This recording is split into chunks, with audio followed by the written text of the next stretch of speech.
Filamu inaanza mwaka 1845 ambapo kulikuwa na mwanamke mmoja alikuwa ameshikiliwa na kundi moja la watu, akawa amening'inizwa kwenye mti, kisha akawa amevalishwa kinyago usoni mwake. Kabla hajachomwa na moto, wakawa wamepiga dua zao hapa, kisha wakawa wameshikilia doli moja usoni mwake. Baada ya saa kadhaa, mwili wake uliokuwa umeungua ukawa umeachwa umening'inia kwenye mti hapo. Simulizi inahama mpaka nyakati za sasa katika mji wa Boston. Hapa tunamfahamu mwanahabari mmoja ambaye sifa zake zimekwisha kuchafuliwa sana na haaminiki sana kwenye taaluma yake ya wanahabari. Huyu jamaa anaitwa Gero. Akawa amepokea habari kwamba kuna tukio la ajabu, yawezekana kama ataenda kukava hiyo habari inaweza kuhamasisha yeye kurudi kwenye taaluma yake kwa ukubwa zaidi. Akaamua kwenda moja kwa moja eneo hilo. Baada ya kufika hapo, akakuta kuna mkulima mmoja ambaye yeye alikuwa anadai kwamba ng'ombe wake wamewekewa alama za kishetani na watu wasiojulikana. Baada ya kutazama vizuri, hii habari haikuwa na mashiko yoyote kwake. Akajua kabisa pengine huyu mkulima ana watoto wa kiume. Akawa amemuuliza mkulima, akasema kwamba ndio, ana kijana mwenye umri wa miaka 15. Gere akajua kabisa yawezekana huyo kijana ndiye ameweka alama hii kwenye hii ng'ombe. Padri mmoja anaitwa Hagan kwa amefika hapo, akamwambia kwamba huyu mkulima, wewe ondoa hii ng'ombe yako hapa, hili ni eneo la kanisa, hatakiwi kabisa kuchungia hapa. Mkulima akawa ameomba radhi, akasema kwamba atajitahidi kufanya hivyo. Sio mara ya kwanza wewe kusema hivyo, kila siku unasema hivyo na unaleta tena mifugo hii eneo. Lakini huyu Hagan inavyoonekana ni kama anaka ugonjwa fulani. Baada ya kuwa ameondoka hapo padri, ndugu mwandishi akaanza kusikia minong'ono fulani hivi. Mkulima hajasikia kitu chochote, akaenda moja kwa moja mpaka kwenye mti mmoja uliokuwa karibu na hili eneo. Baada ya kufika hapo, akahisi kama hiyo sauti inatoka ndani ya huu mti. Akawa amepata kuna doli moja likiwa eneo hili, doli ambalo ni doli sawa sawa na doli ambalo tuliliona mwanzoni mwa hii filamu. Doli limefungwa na minyororo, limeandikwa Februari 31 mnamo mwaka 1845. Kwa sababu ya ubunifu wake na kuhitaji kupata stori, akawa amelivunja lile doli na akawa amemtaka yule mkulima ajifanye kama amelipata hili doli, kisha akawa amepiga picha na akawa ameondoka na kuliacha doli hilo liko limevunjika liko hapo. Baada ya shughuli usiku, akiwa barabarani njiani, akawa amepata kuna mwanamke mmoja kasimama barabarani, hivyo kwenye kumkwepa akawa amepata ajali. Akamuona tena yule mwanamke anakatisha ndani ya msitu huu. Mshikaji akaamua kumfuata huyo mwanamke, akamfuata akamkuta sehemu kasimama tena kwenye ule mti ambao yeye alitoka hapa na alivunja lile doli. Lakini yule mwanamke ni kama alikuwa anazungumza kitu fulani, lakini baada ya kumsogelea binti huyo akawa ameanguka chini na akawa amepoteza fahamu. Akampeleka moja kwa moja kwenye kanisa kwa sababu ni eneo karibu na kanisa. Kufika hapo akawa amemkuta Padri Hagan yuko hapo. Sasa baada ya kufikishwa hapo, Hagan anamfahamu huyu binti. Huyu binti anaitwa Arisi na Hagan ni mjomba wake. Hagan akawa ameita daktari anaitwa Natalia. Sasa baada ya binti kuwa amepata fahamu, huyu binti kumbe ni kiziwi, hawezi kuzungumza, na hii hali imemkuta tangu kuzaliwa kwake. Sasa hili jambo lilikuwa limemshangaza sana mwandishi kwa sababu yeye alimsikia huyu binti anazungumza kwenye ule mti kabla hajapoteza fahamu. Akawa amemwambia Natalia, lakini Natalia akawa amekanusha kabisa, akasema kwamba huyu binti hajawahi kuzungumza tangu utotoni mwake, na akawa amemwambia kwamba mwandishi, wewe yawezekana umelewa. Sasa kwa sababu ya usafiri wake kuwa umeharibika, mshikaji akaamua kukaa moteli siku hiyo. Lakini baada ya kuwa amefikiria kwamba mbona alimsikia Aris akiwa anazungumza na watu wa hapo wanasema kwamba Aris hajawahi kuzungumza tangu utotoni, mshikaji akawa amepata wazo aendelee kubaki kwenye huu mji ili atengeneze habari zaidi kuhusiana na binti Aris. Siku iliyofuata, binti Aris akiwa kanisani na ibada inaendelea, mara akaanza kusikia kama kuna sauti ya mtu anamuita kwa jina lake Aris. Binti akawa amenyanyuka. Sasa mjomba alikuwa anaendesha misa, akamwona binti mbona kama kanyanyuka na watu wanamfuata. Binti akaenda moja kwa moja na watu wanamfuata, moja kwa moja akaenda kusimama katika ule mti ambao tuliuona hapa upo katika eneo hili la kanisa. Mbele yake huyu binti anaona kama kuna kiumbe kimoja kama malaika, ana mwanga mweupe. Mwandishi akaanza kuchukua matukio kama kawaida, kupoteza kabisa muda. Ibada ndani kwa imesimama kabisa, watu wote wako nje kwenye huo mti. Sasa binti akawa amehisi kama anaweza kuzungumza. Sasa yeye mwenyewe anajishangaa kwamba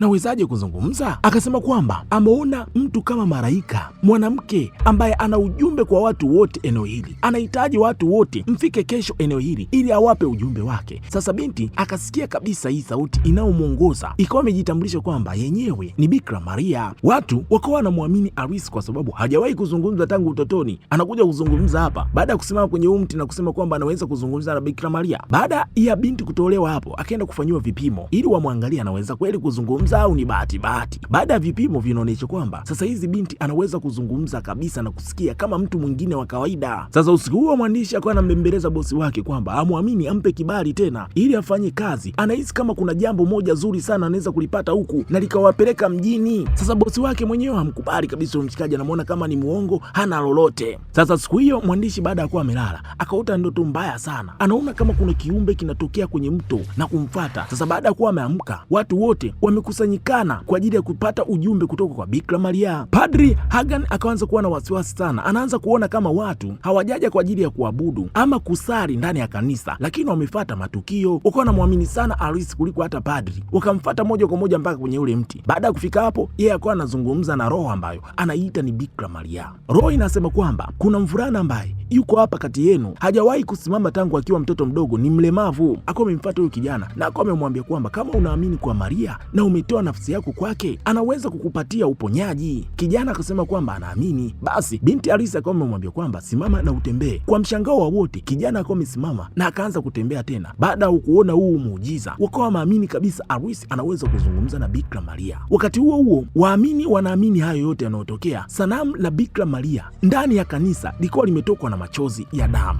Hii inamaanisha nini? Hii inamaanisha kwamba nafsi ya kweli imetambua kwamba wanadamu wamepotoka, wameacha njia iliyo sahihi, wamefuata njia isiyo sahihi. Hii habari ikaenda mjini kweli kweli kwamba Arisi ameweza kumponya kijana ambaye alikuwa ni mlemavu. Ikawa ni habari kubwa sana. Maafisa wa kanisa wakaja kuchunguza hilo tukio kama ni kweli. Wamekuwa na wasiwasi kwa sababu mtu aliyefanya hivyo ni mtu nje kabisa na kanisa, yaani ni Arisi ambaye sio mtumishi wa Mwenyezi Mungu. Basi baada ya uchunguzi wakawa wametambua kwamba ni kweli, ni muujiza halisi. Tangu siku hiyo binti Arisi akawa anadai kwamba anapokea ujumbe kutoka kwa Maria akisema kwamba watu wanapaswa kumwamini na kuweka imani juu yake. Sasa upande wa Padri Hagan, mjomba wa Arisi, yeye akawa na wasiwasi mkubwa sana kwa sababu palipo na Mwenyezi Mungu, palipo na nguvu ya Mwenyezi Mungu, lazima shetani pia atengeneze malango yake eneo hilo kwa ajili ya kukuza uovu wake. Akiwa anatazama sana eneo ambalo binti Arisi anaamini kwamba anaweza kuzungumza na Bikira Maria, eneo hilo limezungushiwa na uzio kabisa, watu wasifike hapo kiholela. Akiwa hapo akaliona lile doli ambalo ndugu mwandishi alilivunja vipande vipande,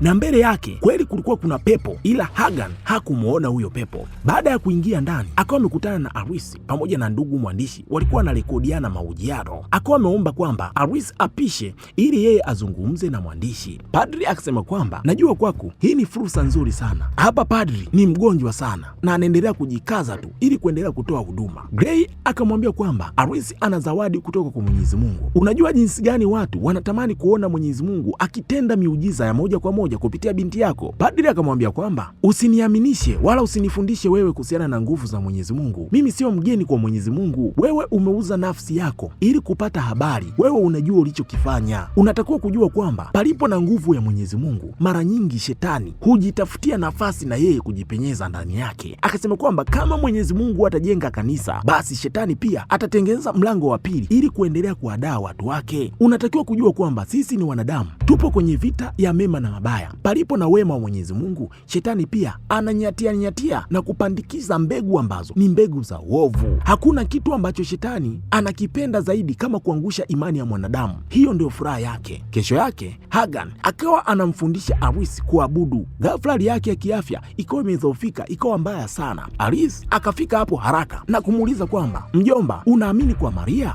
Na je, uko tayari kuitoa nafsi yako pamoja na roho yako kwa Maria? Hagan akawa amesema ndiyo, anaamini Bikira Maria. Arisi akawa ameweka mkono wake kifuani. Mara moja mjomba akawa amepona, afya yake ikawa imerudi kabisa kawaida. Wakawa wameenda kufanya vipimo. Huyu mzee alikuwa anasumbuliwa na mapafu, lakini sasa hivi inaonekana amepona kabisa. Sasa hili nalo likawa ni tukio moja kubwa sana. Ni kama jinsi ambavyo yule kijana mlemavu alivyopona na kutembea kabisa na sasa hivi yuko vizuri. Baada ya matukio haya kutambuliwa kisayansi rasmi, ule mti uko umetambuliwa kama eneo takatifu. Kwa upande wa mwandishi, akawa karibu sana na Arisi kwa ajili ya kupata habari zaidi, kwa sababu ya habari hizi zinaenda sana huko nje na yeye yuko karibu na Arisi, hivyo anatumia nafasi kubwa sana kupata matirio mengi kuliko mtu yoyote, na akawa anamuhamasisha bosi wake amkubalie kumfanya kuwa mwandishi mkuu wa hiyo habari, kwa sababu yeye ndiye yuko kwenye sosi ya hilo tukio. Licha ya kupona, Padri Hagan hakuacha kabisa kuvuta mimoshi. Aliendelea kuvuta, anahisi kabisa kama kuna kitu kinaendelea nyuma ya Arisi. Akiwa hapo kwenye kutazama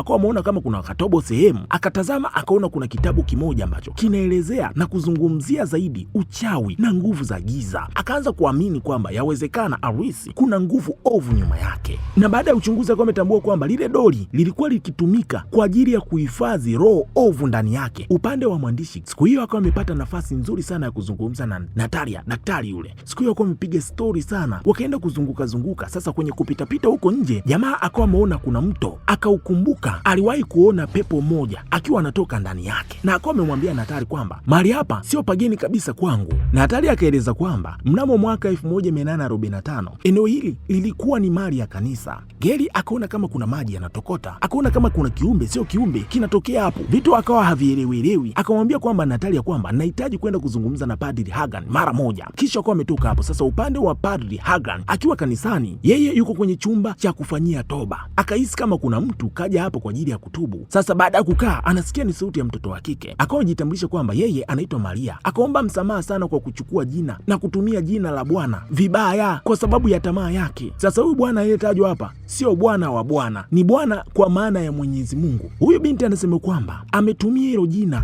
vibaya, alikuwa na mawazo ambayo sio safi na ameharibu maisha ya watu wengi sana, na sasa amekuja hapa kwa ajili ya kuomba dhambi zake zisamehewe. Hagan ikabidi kumuuliza, wewe ni Maria gani? Maria akasema kwamba mimi ndiye Maria ambaye nimekuponya ugonjwa wako, umekuwa na imani kwangu na sasa umeanza kuwa na wasiwasi na mimi. Kwa nini? Hagan akawa ametambua kwamba aliyemfanya kuwa na afya njema sio Bikira Maria, bali ni Maria mwingine kabisa nje na Bikira Maria. Maria anamwambia kwamba kwa nini una hofu na mimi na wakati mimi ndio nimekuponya wewe? Padri Hagan akawa amepatwa na hofu sana baada ya kuwa ametambua kwamba ameingia sehemu sio sahihi, na Maria yule anamwambia wazi kwamba shetani amenipa nguvu za kufanya miujiza na kuponya watu, huwezi kunizuia kabisa. Hagan baada ya kutoka hapo akiwa na hofu, akamwona pepo Maria mwenyewe yuko hapo, akajaribu kukimbia lakini akawa amejitokeza mbele yake. Baada ya muda, Gary baada ya kufika kanisani hapo anamtafuta Padri Hagan. Akiwa hapo, mara akaona mwili wa padri uko umening'inizwa hapa kana kwamba padri kajinyonga mwenyewe. Baada ya mwili kuwa umechukuliwa na kuondolewa eneo hili, Gary akiwa anazungumza na fadha mmoja anaitwa Garis, yeye akawa amemuonya, akamwambia kwamba mwandishi asiizagaze hii habari, hahitaji wananchi ama mtu yoyote kujua kwamba padri amejinyonga. Hii ni kama aibu kwa kanisa, kwa mujibu wa fadha jinsi alivyoona. Mwandishi baada ya kuwa ametoka hapo akaenda kufanya mahojiano na Arisi. Kwa sasa Arisi ni kweli ana masikitiko baada ya kuwa amempoteza mjomba wake, lakini binti anaongeza kwamba watu wanatakiwa kuweka imani kwake. Maria anataka watu waendeleze kazi yake duniani hapa. Gary akawa ameuliza, mjomba wako alisema kwamba palipo na nguvu za Mwenyezi Mungu, shetani pia huwa anajaribu kuweka majeshi yake. Unaweza vipi kuongelea kuhusiana na kauli ya mjomba wako? Binti akasema kwamba Maria anasema kwamba kuweka shaka moyoni mwako kunapunguza imani, na Maria anazungumza na mimi hata hapa tunapozungumza na wewe. Mashaka hutenganisha imani na mtu. Usiku huo mwandishi baada ya kuwa amerudi hotelini akawa anasikia kuna minong'ono fulani hivi, akaona kama Maria kwa mbali akawa ametoweka, hakumuona vizuri kabisa. Akiwa upande wa ndani anaangalia kazi ambazo alikuwa na mrekodi Arisi. Kwenye kutazama vizuri kwa makini, akawa amegundua kwamba kuna kitu kilikuwa kimetokea upande wa Arisi. Baada ya kuwa amepunguza kabisa spidi ya picha hii, akawa amegundua kwamba kuna roho ya Maria ilionekana pembeni, ndiyo iliyokuwa inazungumza naye. Hili halikumshtua sana, ile roho ilikuwa imemshtua kabisa hapa hapa. Siku iliyofuata yalikuwa ndio maziko ya Padri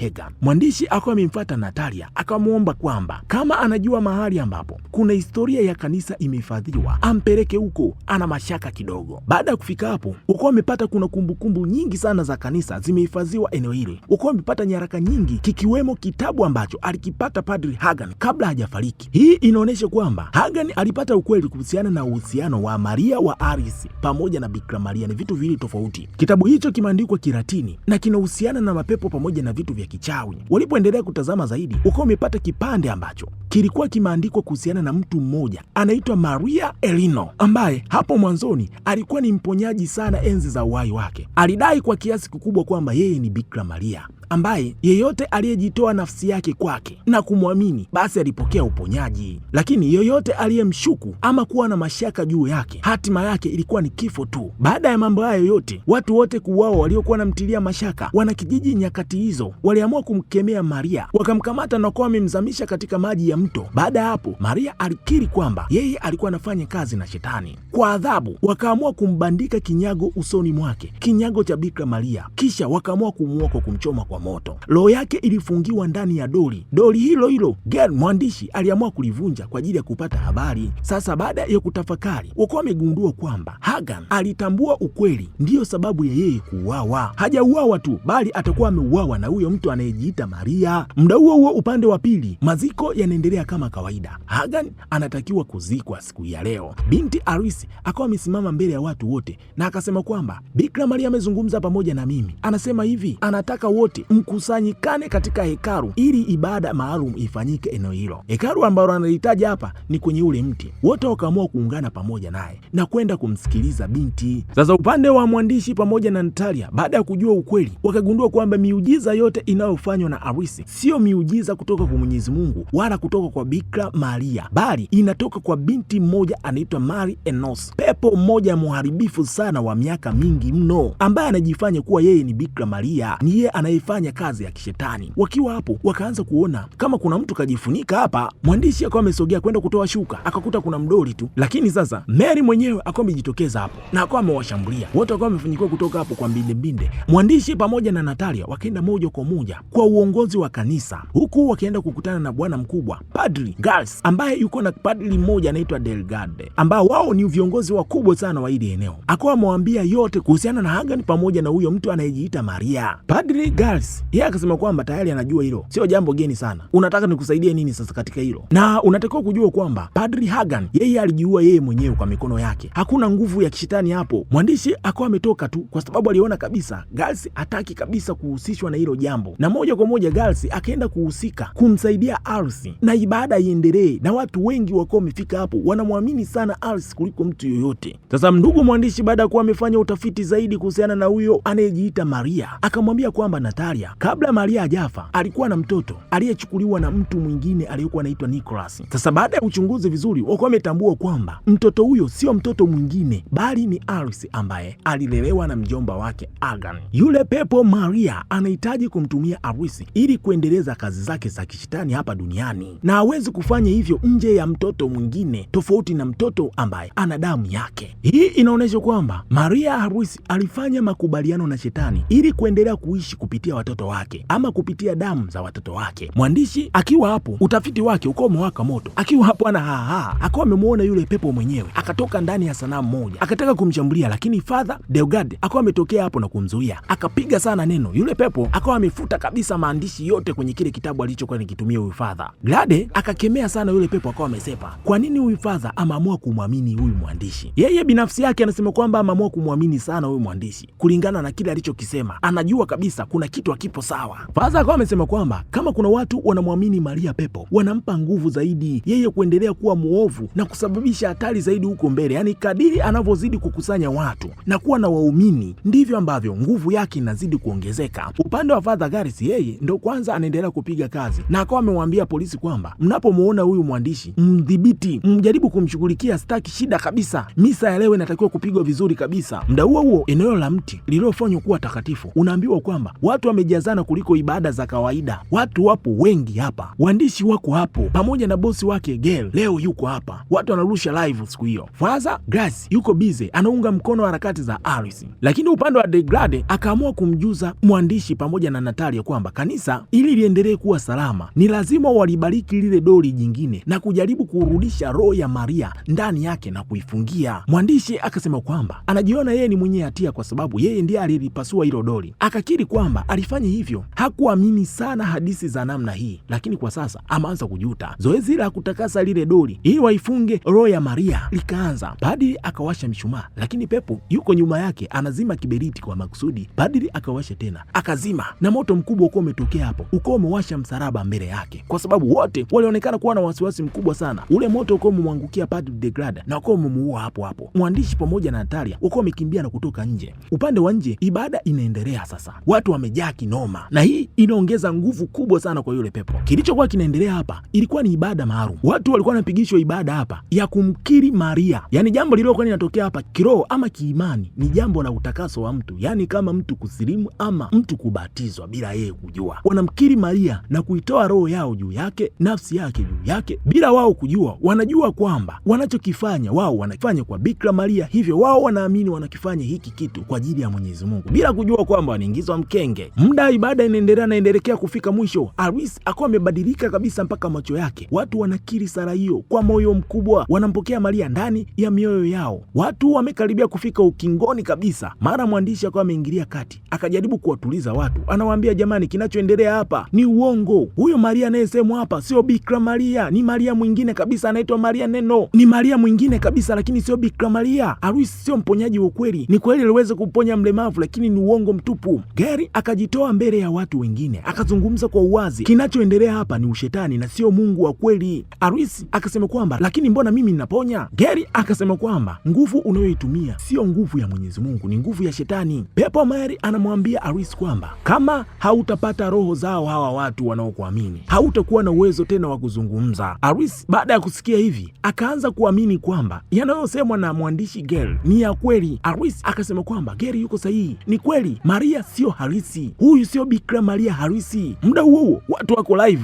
wanaona hili jambo moja kwa moja. Kwa hasira ya Pepo Maria akaamua kuchoma ule mti mbele yao. Faza mwenyewe anakuja kugundua kumbe hii ni nguvu ya shetani sio Mungu. Akawa amejua kabisa tayari ameingia mkenge bila yeye kujua. Yule mtoto aliyekuwa mlemavu mara moja ile nguvu ikawa imemwachia na akawa amerudi tena kwenye ulemavu. Father Keros akiwa hapo haamini alichokiona. Pepo Maria akawa ametoka moja kwa moja kwenye ule mti uliokuwa unawaka moto, akawa amejinyosha mbele yake, akawa ametoa kabisa kile kinyago usoni kwake. Father akajaribu kupiga neno hapa, lakini neno lake muda huu halikuwa butu, kwa sababu nafsi yake alikuwa amemkabidhi huyu pepo. Pepo akawa amemuua mara moja. Mwandishi pamoja na Aris wakajaribu kukimbia, lakini ule pepo mara moja akawa ametokea mbele yao. Amekasirika sana kwa sababu hawa watu wamemharibia lengo lake. Sasa wakati anakwenda kumuua mwandishi Gary, Aris akawa amejitokeza na kusimama mbele yake. Mara moja kile kipigo kikao kimempata huyu binti na kikao kimemuua. Sasa kulingana na yeye kumuua huyu binti, na ndiyo binti ambaye alikuwa anamfanya yeye kuendelea kuishi katika ulimwengu huu wa kawaida. Hii inamaanisha kwamba hata roho yake haiwezi tena kuendelea kuishi katika ulimwengu huu. Hivyo ikaanza kuyeyuka, akaanza kupiga kelele na maumivu makubwa sana. Hasira yake ikawa ni hasara kwake. Sasa kwa mwandishi Gary, kwa mara ya kwanza alilia mbele ya Mwenyezi Mungu na kumuomba amrejeshe Aris kwa moyo mkunjufu na imani ambayo hakujua hata imetoka wapi, lakini ilimjaa. Akaomba kwa imani kweli, Aris